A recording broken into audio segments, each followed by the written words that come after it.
yung akin. Oh. Tapos bigla from stalker, naging siyang Lily Cruz bigla dito. Mr. Perfect ang hanap. It's okay. Ito na! James Reid and Catherine Sin. Konting problema mo lang, he runs off like it's life and death. Galing. Sino tong si girl? Ay, iniidolo. Ay, creepy naman ni Maha. Parang may pagka-stalker yung atake niya dito. Yung acting ni James Reid dito parang nasa talk back and you're dead at the same time. Nasa diary ng pangit pa din yung ira niya. Okay, may nasisense ako dito na parang mag-best friend sila tapos magkakain-laban sila. Although itong si Guy, si James Reid is meron na siyang girlfriend. Parang bagong couple or partner itong masasaksihan natin sa TV5 because nagbabalik lang naman sa prime time ang nag-iisang Catherine Bernardo at ang nakakaloka dito, hindi lang siya yung bumabalik. Parang ito yung unexpected twist na mangyayari ngayong 2026 natin in the big 2026 dahil magsasama-sama lang naman sina James Reid, Maha Salvador at Catherine Bernardo sa isang series na ipapalabas sa TV5 at ang title nito ay Someone Someday. Parang comeback series to ni Catherine Bernardo. Looking forward kung anong genre itong makikita natin dito. Hindi ko nakita na magiging partner niya si James Reid. But nevertheless, silipin natin itong kanilang bagong serye na Someone Someday. Let's go. So, eto na ang Someone Someday. Love is supposed to be the most beautiful thing that can happen to you.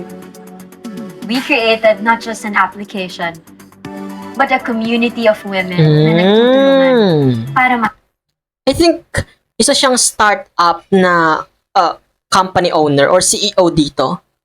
mahanap nyo ang inyong the one. Love list. Okay.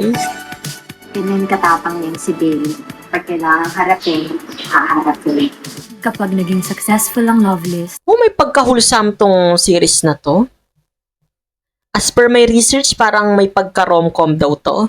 So, let's see. never makikinabang. I love you. Kita mo naman May kapatid siya. Love always wins. You know? Hindi ka ba makasaya? Sino papasa dyan? Mr. Perfect ang hanap. It's okay. Hindi Ito na. James Reid and Catherine Sin. naman ako nagmamadali eh. Darating din eh. Someday, I want to have my own family. But first, Grabe, parang dati lang sa mga Christmas Station ID, may partner silang kumakanta. Ngayon, collab ng mga dating, alam mo yon, love team. dapat si Billy muna.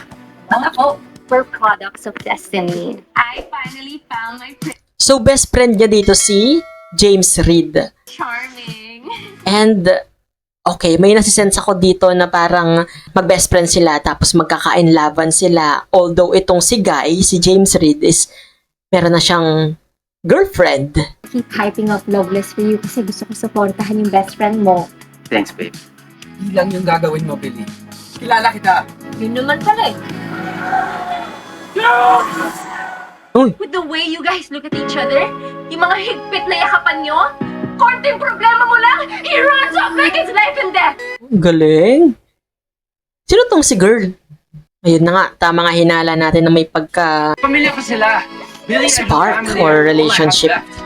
Ikaw ba, Miss Bailey? May tumutulong ba sa'yo? Ito na si Maha. Kaya mo naman ako magpaliwanag sa'yo. Hindi na ho kailangan. Okay na ho kami. Di ako nagkamali talaga na iniidolo. Creepy naman ni Maha, parang may pagka-stalker yung atake niya dito. Tutulungan kita sa kahit anong paraan. Manloloko yan. Oo nga, para siya stalker. Huwag mo naman akinin yung akin. Oh. Tapos bigla from stalker, naging siyang Lily Cruz bigla dito.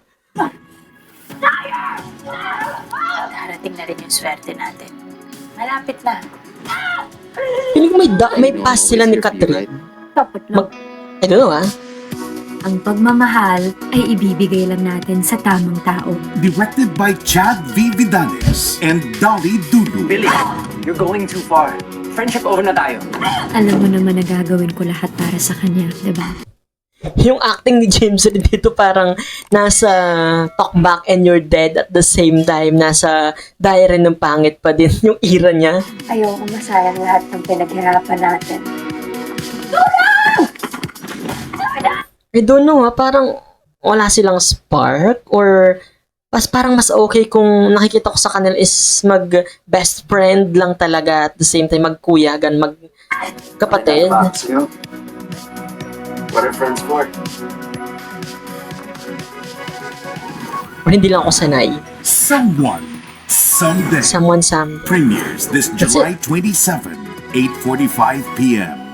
Uy, that's it. So, eto na nga yung hot takes ko dito sa may Someone Someday na official trailer. So, based dito sa trailer nila, parang ano ba to? From childhood friend na magkakainlaban or friends to lovers ang atake ba nila dito?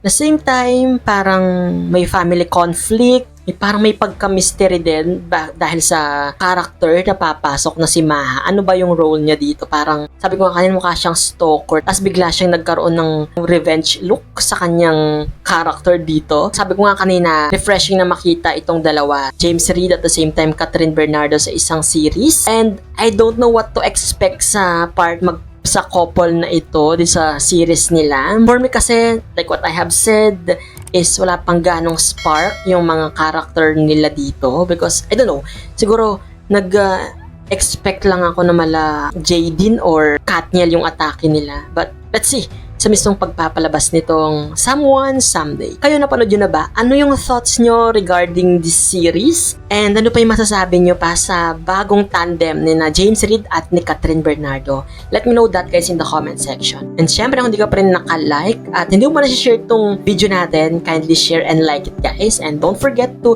hit that subscribe button and that notification bell para lagi kang updated sa mga videos na i-upload ko pa. This has been CJ guys, your man of letters. Stay safe and stay motivated. Thank you for watching guys. Bye-bye!